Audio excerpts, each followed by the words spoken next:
What if the most widely read book in Western history isn't what you think it is? What if the stories you've heard since childhood, of bondage, of exile, of a promised land, were not just ancient history, but a living prophecy? For millions, the Bible is a book of faith. But for a growing number, it is something more. It is their story. A story written not just about them, but for them. This is the story of why some believe the Bible was written, specifically for Black people. For centuries, the Bible has been presented through a distinctly European lens. Its prophets, its kings, and its central messianic figure have been overwhelmingly depicted as white. This imagery was not just an artistic choice. It became a powerful tool. During the horrors of the transatlantic slave trade and the ensuing centuries of colonialism and oppression, this version of the Bible was often wielded to justify the subjugation of Black people. Passages were twisted, genealogies were contorted, and a narrative was forged that placed the African in a position of divinely ordained servitude. The so-called Curse of Ham from the Book of Genesis was weaponized to create a theological foundation for racial hierarchy. Black people were taught a faith where they were, at best, afterthoughts, and at worst, cursed. But within this very text, a counter-narrative was waiting to be reclaimed. A story that, when viewed through the eyes of the oppressed, looks radically different. This perspective begins not with a reinterpretation, but with a simple observation. The central theme of the Bible is a story of a specific people's suffering, bondage, liberation, and ultimate redemption. And for many Black people, that story is not an ancient allegory. It is a mirror.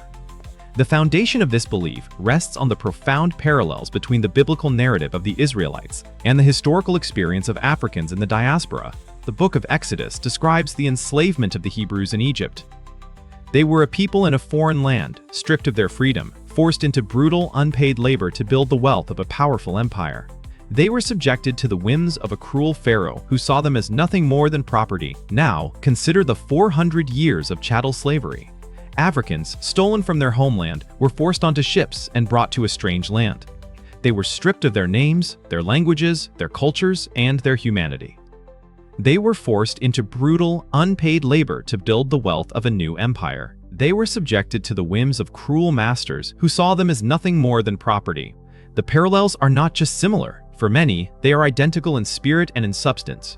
The sorrow and the longing of the enslaved African finds its voice in the Psalms. Psalm 137 reads, "By the rivers of Babylon, there we sat down. Yea, we wept when we remembered Zion.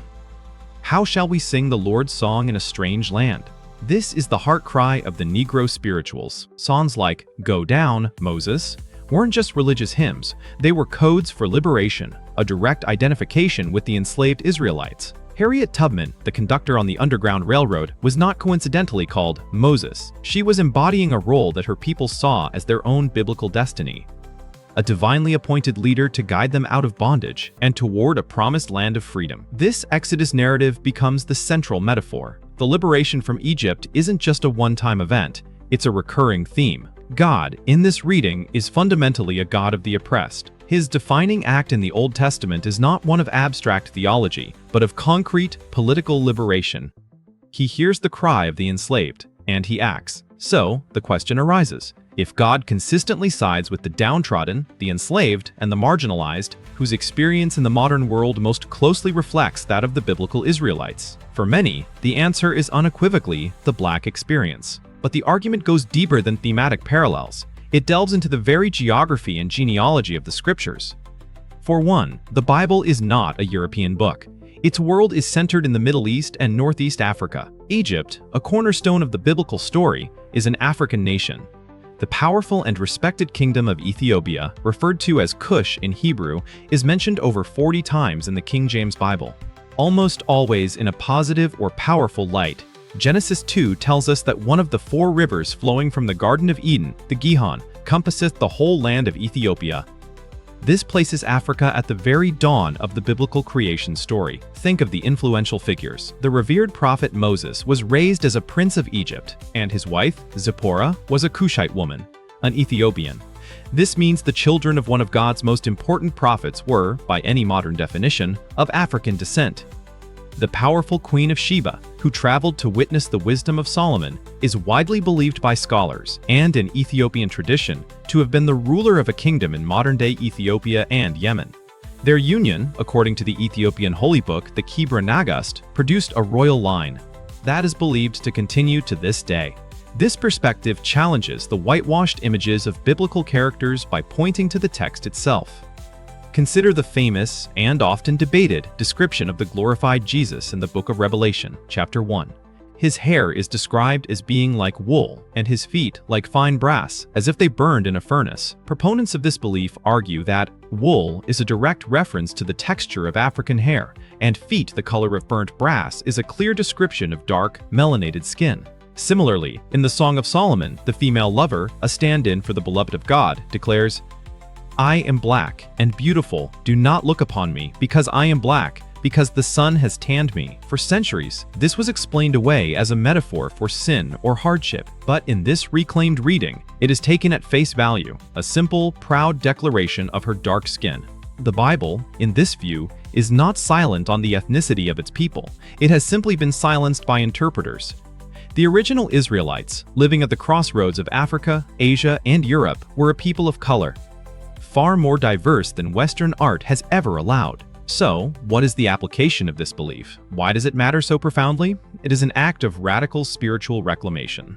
For a people whose identity was systematically erased, finding themselves at the center of the biblical narrative is transformative. The Bible ceases to be the master's tool of control and becomes the slave's manuscript of freedom. It provides a divine history, a sense of belonging that predates and supersedes the narrative of slavery. It means that Black history did not begin with chains. It began in the cradles of civilization, in the courts of kings and queens, and in a covenant relationship with God. This isn't about creating a new religion. This perspective thrives within various Black churches, in Hebrew Israelite communities, and among individuals who simply read the text for themselves and see their own reflection. It's a hermeneutic, a way of reading. It's about decolonizing one's faith. It involves reading the Bible with a hermeneutics of suspicion, questioning the dominant interpretations that have been handed down, and actively searching for the perspective of the marginalized that is already present in the text. It's also important to understand that for most who hold this view, it is not about racial superiority or exclusion. It's about centering. It's about correcting a historical and spiritual injustice. It's an affirmation that Black people are not peripheral to God's story, but may in fact be its primary subjects. It suggests that the immense suffering they have endured is not meaningless, but is part of a divine drama of trial and redemption that mirrors the Bible's core narrative. The long arc of history, as Martin Luther King Jr. said, bends toward justice, and in this view, that arc is being guided by a covenant promise laid out thousands of years ago. In conclusion, the belief that the Bible was written for Black people is a powerful and multifaceted perspective rooted in deep textual and experiential evidence. It begins with the undeniable parallels between Israelite bondage and Black oppression. It builds upon the geographical and genealogical reality that the Bible is an Afro-Asiatic text, not a European one, filled with people of color. And it culminates in a profound act of spiritual reclamation, transforming the Bible from a potential instrument of psychological bondage into an ultimate source of identity, hope, and liberation.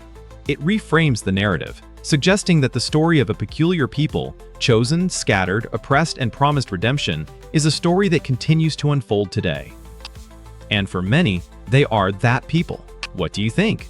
Does this perspective shift how you view the biblical narrative? Are there other stories or passages that come to mind when you consider this lens? Share your thoughts and reflections in the comments below. We read them all. And if you found this exploration valuable, please subscribe and join us for more deep dives into the ideas that shape our world.